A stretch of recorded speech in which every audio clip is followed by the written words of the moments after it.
Why a narcissist's emptiness inside will ultimately become their greatest enemy that slowly kills them.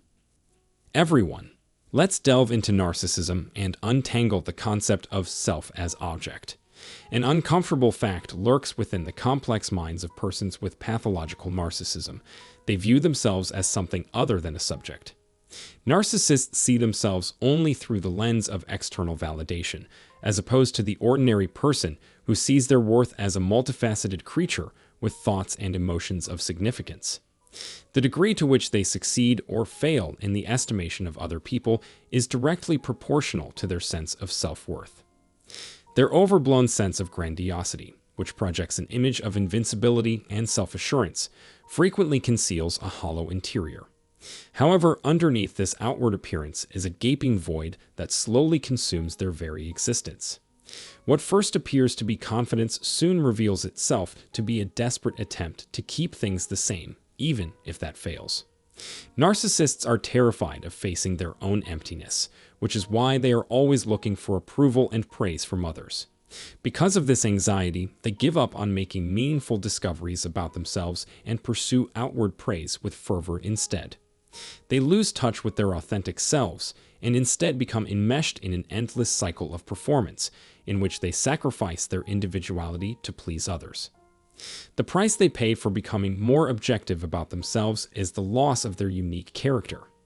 The constant need for approval from others dulls the pain of their own inadequacy for a little while, but the emptiness only becomes larger with time, making the pain they try to bury more and deeper. Their incessant search for approval from outside sources becomes an addiction that temporarily alleviates the crushing loneliness they feel inside. Narcissists, caught with this apparent contradiction, attempt to compensate by elevating their sense of self-importance through material means. However, the more they look outside themselves for approval, the more they lose touch with who they truly are. Their constant desire of admiration serves to obscure the same essence they wish to reveal. Pathological narcissism and narcissistic personality disorder, NPD, prompt an incessant obsession with notions of self-worth. The individual's self-perception oscillates between alignment with an internalized image of perfection, often labeled as the ideal self or ego ideal, or the perception of falling short, resulting in harsh self-judgment and a sense of worthlessness. Rarely does the self find a middle ground, where it is accepted as merely adequate in the realm of narcissism and NPD. When narcissists fall short, they perceive themselves as repulsive and unwanted, hence deeming themselves worthless. The feelings regarding selfhood for narcissists are highly unstable and capricious. The perception of self can abruptly shift from soaring heights of grandiose self-esteem to plummeting depths of desolate depression and despair, often occurring within moments. This vacillation in self-image is a consequence of relying on defense mechanisms such as splitting, idealization, and devaluation, which distort reality and maintain this variability in self-identity. The dichotomous lens through which narcissists perceive themselves extends to their view of other individuals, who are also subject to being classified as either faultless or worthless. However, what lies at the core of this profound instability? Why do narcissists struggle so profoundly with relating to themselves and to others on a deeply human level, acknowledging the inherent value and worth of each individual beyond the constrained boundaries of an idealized epitome? The answer lies in the intricate dynamics of narcissistic psychology. Narcissists frequently struggle to grasp the concept of inherent value, recognizing both the positive and negative aspects that make up the complex tapestry of individuals. Their difficulty arises from a rigid fixation on measuring up to an unrealistic standard of perfection.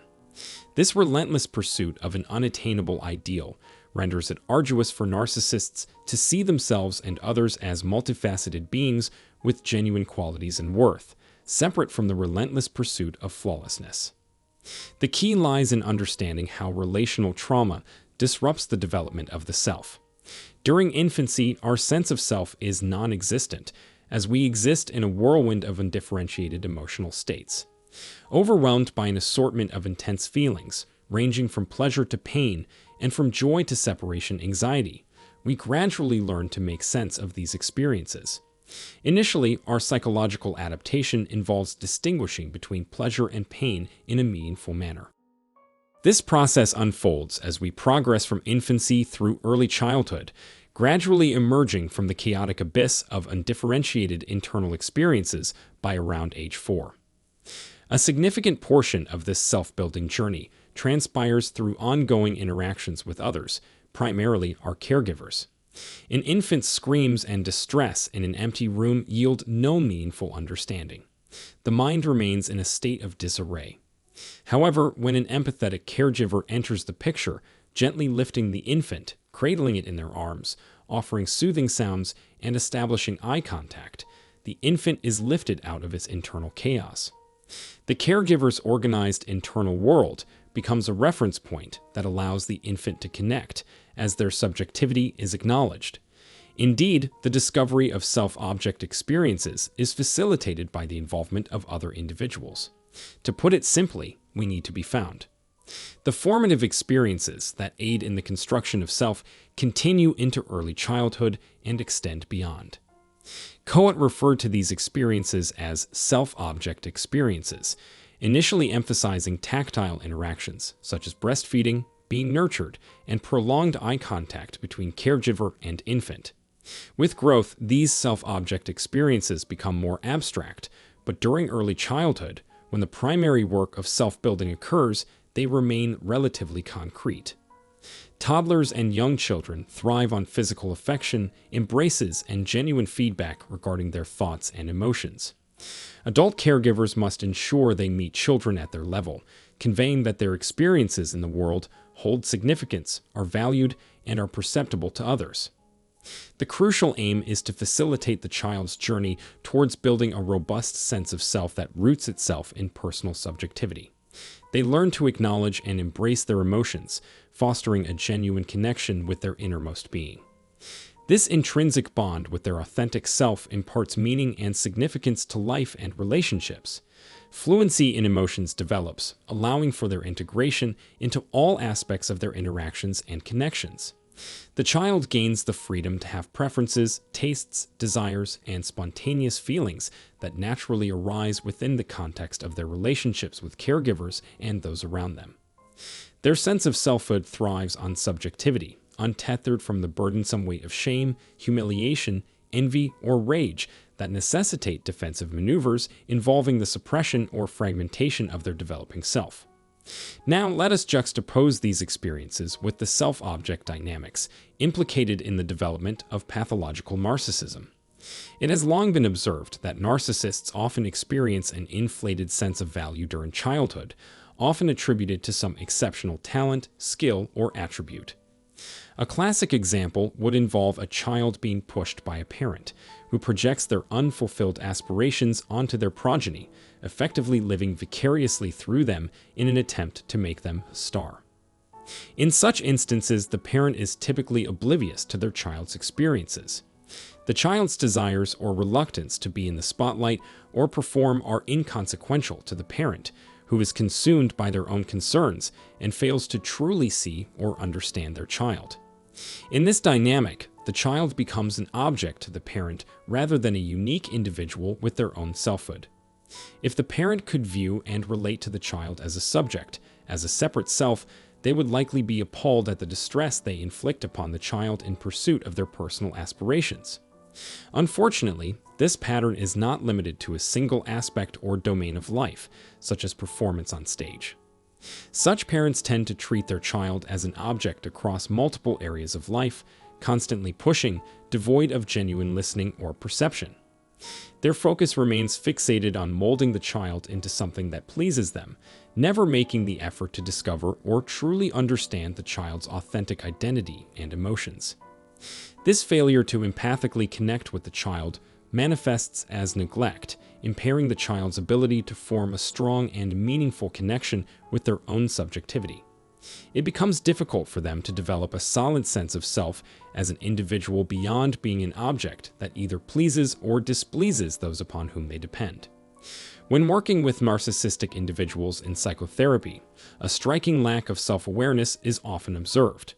While they may possess intellectual awareness of themselves, exhibiting astute observation and self-evaluation, particularly in comparison to others, true self-awareness is often lacking. Narcissists possess an uncanny ability to perceive and adapt to the needs and expectations of others, readily molding themselves to fit the desired role within a particular relationship. This is why initial encounters with narcissists often leave others marveling at their charm, sensitivity, intelligence, and more. It is only as the relationship progresses that the emotional impairments of the individual become glaringly apparent. Narcissists have mastered the art of being whatever is required or desired of them. They learn this adaptability during childhood, where the experience of self becomes intrinsically linked to the approval and validation of others. Children forced onto the metaphorical stage develop the ability to perform as desired. They become adept at mirroring the parent's hunger for their superstar persona, as this behavior garners attention and reinforcement day after day. This manufactured aspect of their self is presented and discovered, fulfilling the parent's expectations. However, it is not an authentic representation. It is a facade designed solely to please the parent. Consequently, the child's genuine sense of self remains hidden, often even from the child themselves, as they transition into adulthood. The absence of a true sense of self in this empty void becomes a source of excruciating pain and anguish, giving rise to the profound emptiness frequently described by those with narcissistic tendencies. Now here's the silver lining. That void can be filled, not with grandiosity or an illusion of perfection, as such notions are transient, nor by relentlessly striving to become the star.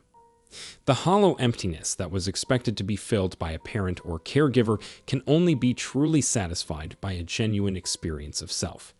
This self must be nurtured and allowed to flourish. If you resonate with the description I've provided, it is likely because you were never truly discovered or found by someone who genuinely cared about your emotions and inner world. Instead, you were treated as an object whose sole purpose was to satisfy another's needs, a dispensable self that was valued solely for its performance. This painful and shameful reality lies at the core of narcissism. However, this pain can serve as a starting point for developing the self-experience you have been lacking. Take a moment to delve within and explore what lies beneath. If you encounter emptiness, embrace it without judgment. How does this emptiness manifest? What emotions arise when confronted with it? Fear, numbness, anger. As you embark on the path of self-discovery, make room for all that you uncover along the way. Embrace the very essence of your being, the one who perceives these emotions, the one who experiences them, you. If you encounter grief, allow it to flow through you.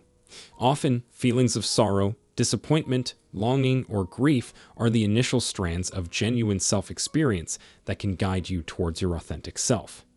Don't fret over the predominance of negative emotions in these early stages. Your purpose is not to pursue constant joy or seek perfection to appease others. It is simply to exist as a self of intrinsic worth, irrespective of your actions or impact on others' emotions. You may have endured a long-standing injury, perhaps unintentional and nobody's fault. Regardless of the circumstances, you undoubtedly experienced a deprivation of what you needed. It is valid to have feelings connected to this loss, allowing yourself to suffer as a result. Paradoxically, it is through this very suffering that you may eventually discover something greater. Amidst the layers of falsehood and pretense, embrace the reality of pain. It is undeniably yours, tangible proof of your existence and capacity to feel. And beyond that pain lies a whole spectrum of emotions awaiting exploration. In due time, these feelings will extend beyond the realm of discomfort, revealing a wider range of experiences. With that, we conclude today's episode. If you found this segment enriching and valuable, a simple gesture of hitting the like button or subscribing will greatly contribute to reaching a wider audience. Your support aids the visibility and impact of this content. Until next time, take good care of yourself.